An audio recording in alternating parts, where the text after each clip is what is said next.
How can you be at peace even when everything around you goes wrong? You ever had those sleepless nights, turning and tossing around, thinking about those things someone said or did to you? We all have been through this experience. Stay with me for the next few minutes as I explain from the Bible how you can be at peace even when everything around you goes wrong. There are two important factors that affect your peace, and if you understand it, you will never be worried when someone says something or does something to aggravate you. We're going to look at the book of Exodus and learn two important truths from the Pharaoh. Pharaoh represents two threats we face in life. One is an inside threat, which you must deal with it or it will destroy your peace. Secondly, an external threat, which you can overcome if you know how to handle it. First, let's look at the internal threat. The Pharaoh let the Israelites people leave Egypt after the 10th plague, after every firstborn male in Egypt died. It was a tragic situation that led Pharaoh to change his heart. The Bible says immediately after that, Pharaoh regretted his decision to let people go. The Bible says this: the Pharaoh and his officials changed their minds about them and said, "What have we done? We have let the Israelites go and have lost their services." See, Pharaoh was a type of person who wants to keep the Israelites as a slave forever. He regretted that he lost their service. He was a tough taskmaster. He gave them hard labor and lived by the motto, "Serve me or you die."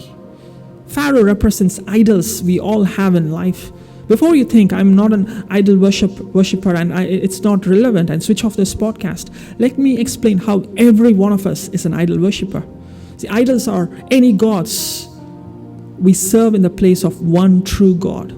They are that unquenchable desire that we are slave to. Pharaoh is the master here and the Israelites are the slaves.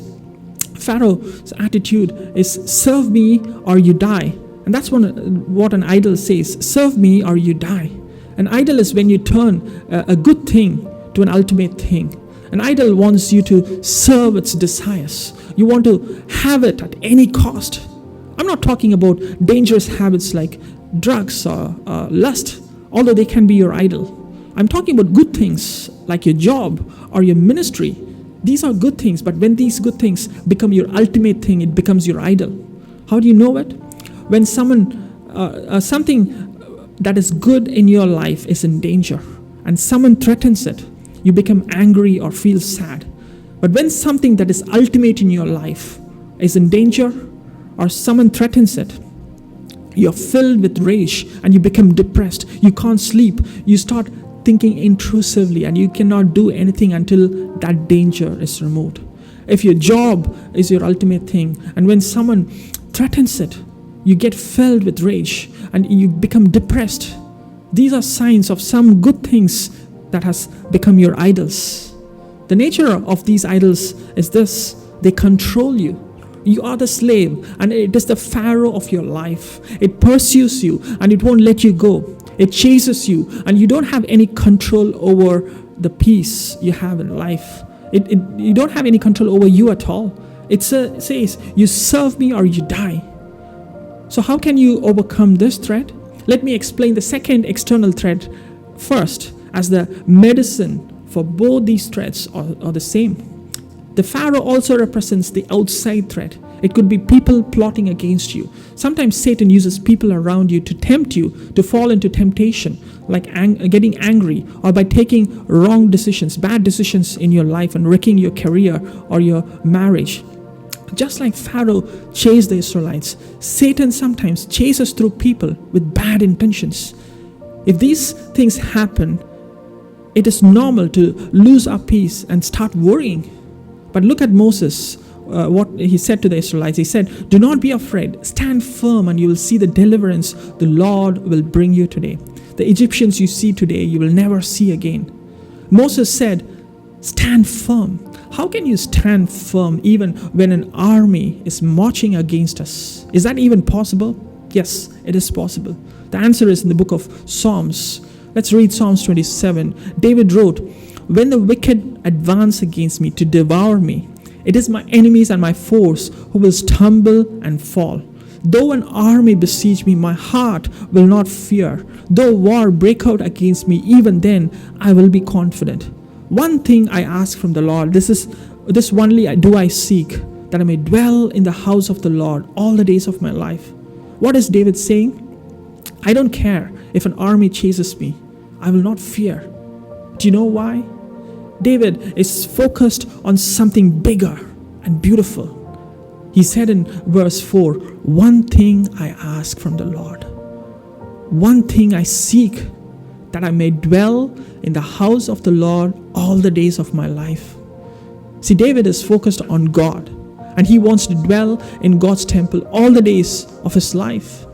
This is what Christ meant by abide in me, and I will abide in you. See, abiding means staying, dwelling in God's presence. You can be surrounded by enemies, but you can still abide in God's presence. You can fix your eyes on God and nothing will move you.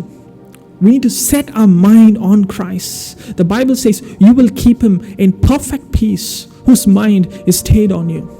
In Psalms 23, David wrote, you prepare a table before me in the presence of my enemies. You anoint my head with oil. My cup overflows. Surely your goodness and love will follow me all the days of my life, and I will dwell in the house of the Lord forever. Again, David is talking about being cool, calm, and collected before the enemies. And the reason is in verse 6, because he says, I will dwell in the house of the Lord forever. See, when we abide in God's presence, we have the peace of God. Nothing will move us. No external threats or internal threats will affect us. See, this is the answer for idols as well. Idols are when we make good things an ultimate thing. That's when we get anxious. But David is saying, you, God, are my one thing. And this is the one thing I ask and seek in my life. When you make God your one thing, your ultimate thing, when your job is in danger or your ministry is in danger, you don't care because God is your one thing. He is your ultimate thing. Tim Keller said, if you put your hope into anything in your life, in your job, into money, into your status, sufferings and circumstances can take it away. And your life will always be characterized by a ground note of anxiety. You will always be anxious. The only way to face life in any circumstances is if you find a way for ultimate hope into something that suffering and death can't take it away, something eternal. See, this is the answer for having peace when everything falls apart. We need to put our hope on God and nothing else. We need to dwell in His presence every hour of the day and rest in Him. We need to seek Him. And when we do that, nothing can take our peace away. When evil men plot against us, we'll be at peace. When something that is good in our life is threatened, we'll not bother because we have God, the ultimate thing, and we'll be satisfied in Him. You know what? When you're satisfied in God, God will fight for you. Just like Moses said to the Israelites, when you abide in God's presence and when someone attacks you, God takes it personally. Satan cannot attack anyone who's abiding in His presence.